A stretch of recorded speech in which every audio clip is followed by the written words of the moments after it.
Ehkä vaatii vähän kuuntelukertoja, mutta nauttikaa nyt tästä.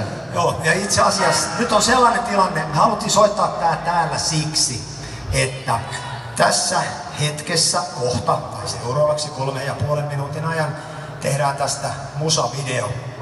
Ja haluttiin ikuistaa teidät siihen.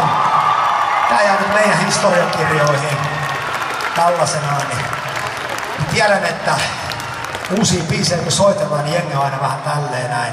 Niistä ei ole tietenkään kerinyt tulla klassikoita, mutta nyt on se ihanaa, kun teillä olisi sellainen juhlameininki. Ja itse asiassa sain todella hyvän vinkin tuossa eräältä henkilöltä, nimittäin itse asiassa pitäisi nyt opetella se hieno huuto.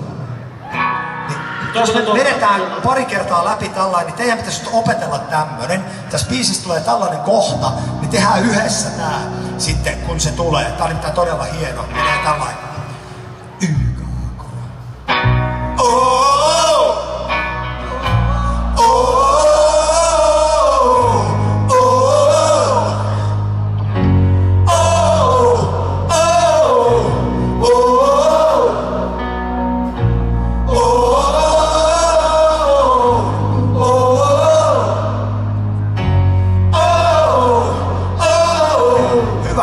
Kuulosti aika hienolta. Kokeillaan vielä kerran. Olitko siellä? Sillä niinku yleisön edustamana. Katankan takatan.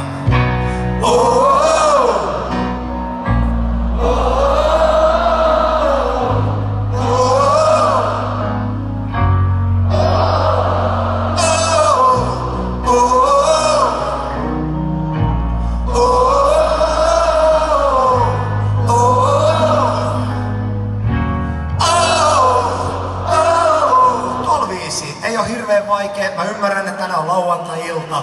Tänään ei huvittaisi opetella mitään, mutta kiitos kun jaksoitte ton aikaa. Vedetään. Tän nimi on Sun kohdalla. Me olemme tehneet tämän rakkaudella teille. Ja nyt meitsiä vähän jännittää.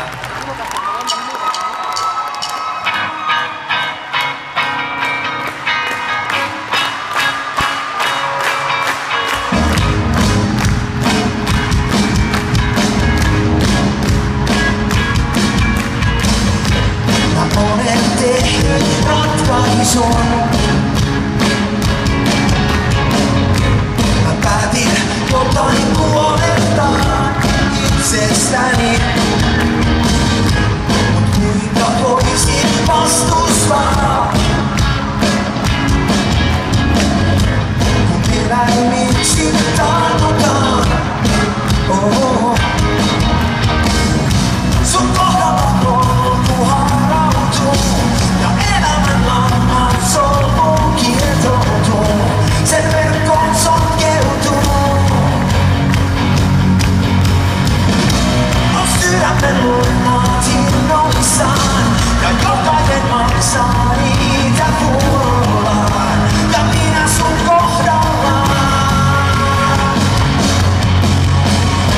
Jos välittäisin enemmän jostain muustakin kuin vain itsestäni, niin muuttuisinko jotenkin ihmiseksi, kasvaisin. Sun kohdalla usva laskeutuu, sun käsissä turpaan sillat kaareutuu. Tätäkö tahdottiin? On sydämen lunnat innoissaan ja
sisään.